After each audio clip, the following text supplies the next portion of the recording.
Hello, fourth graders. For writing today, you're going to need your pencil, your writing notebook, and a copy of it looks like it's got watermelon on it for the anchor chart today.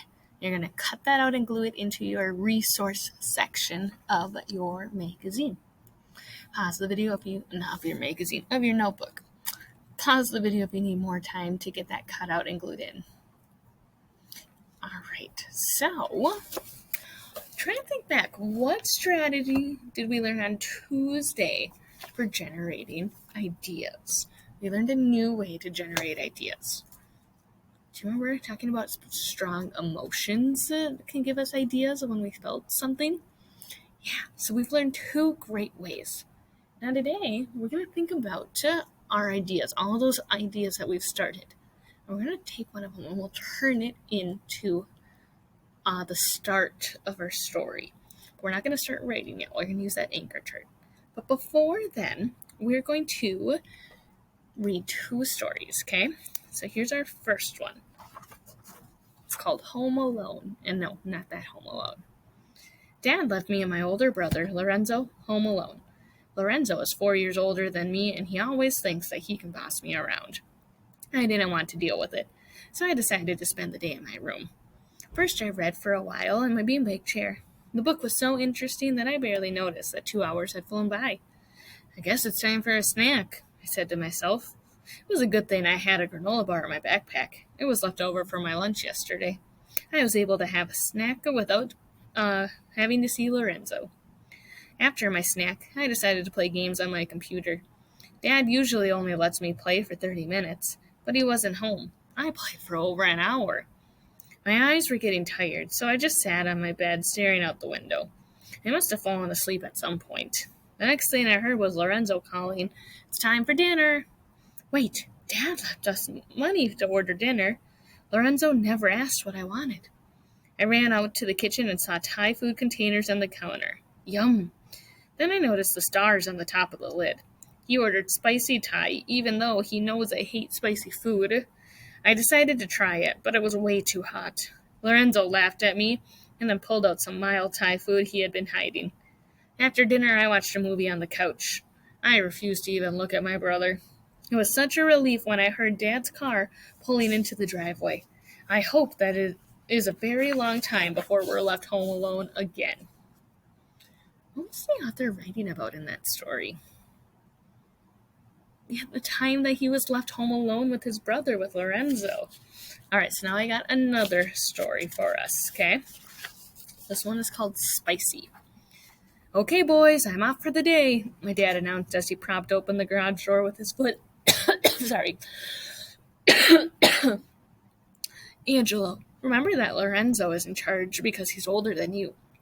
Oh, I left some money to order dinner. To order delivery for dinner. I rolled my eyes. Whenever my dad reminds us that Lorenzo is in charge, Lorenzo thinks that he gets to make all of the decisions and can boss me around. But he's only 4 years older than I am. Either my dad didn't see me roll my eyes or he was ignoring it. The next thing I knew, his car was backing out of the driveway. Just leave me alone, I muttered to Lorenzo, who didn't even bother to reply. Most of the day went without a problem. I read in my room, ate snacks, and played games on my computer. At 6 p.m., I heard a knock on my bedroom door.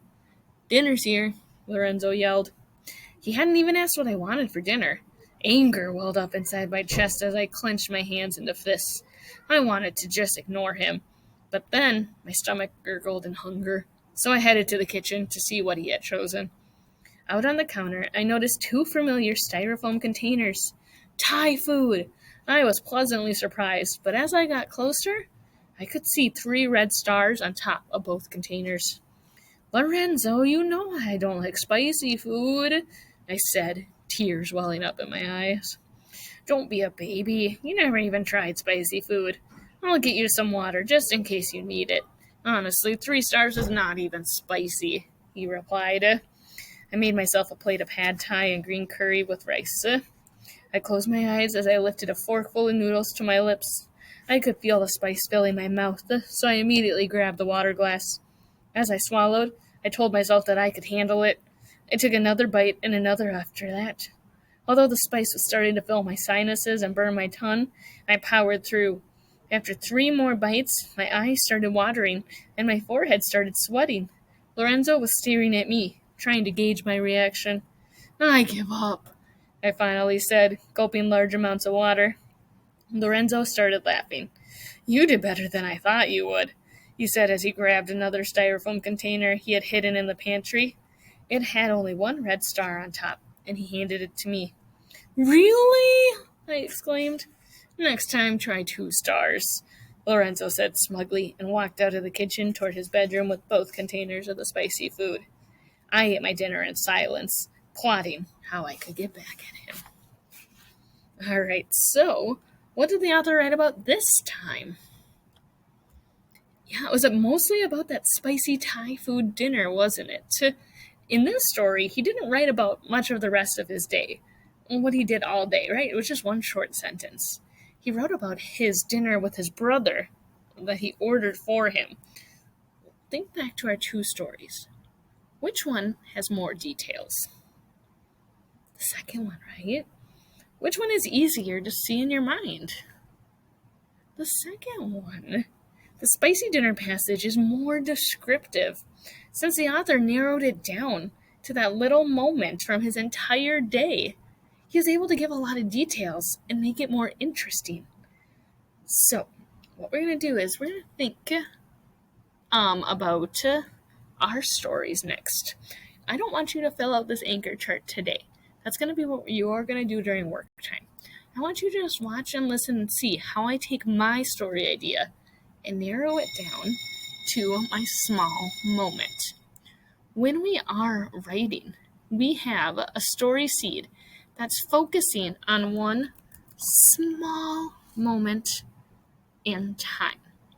So I'm thinking back to my stories that I wrote. I'm thinking about my people. I'm thinking about my emotions. Thinking back, and I'm thinking I am going to choose. What am I going to choose? There's so many good ones. To start, I think I'm going to choose about going to the state fair. Because I remember I wrote about that for one of my memories. So, a story about going to the state fair. So that's my big idea, right? I'm going somewhere. Now I'm going to narrow it down a little bit more to a slice. What happened at that fair? There's so many things. This might be kind of like in our brother story, right? Dad left and he was listing out everything he did. So I'm thinking about when I went to the state fair.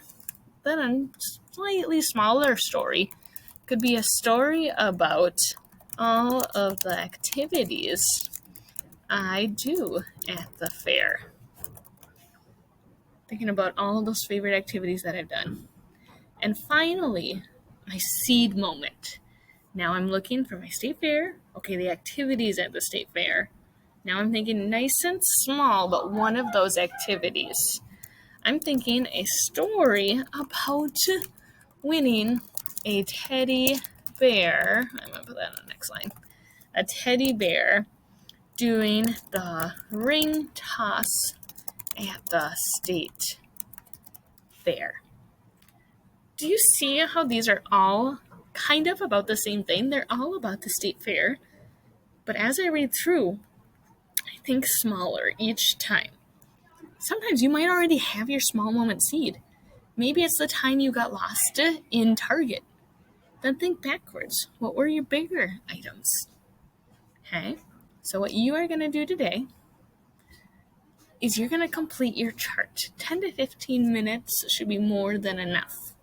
You're going to keep it in your resource section. I'll keep this up here so you can pause the video if you need it to see back to an example about how to focus in on that small moment, that one little part. Think about like the story too, the spicy dinner. Not about the whole day, the spicy dinner. Okay? All right, and let me know which story you picked down and how you narrowed it down. What is your tiny seed? What are you thinking about? That's what I want you to tell me in the comments on your private comment on Google Classroom. Let me know if you have questions.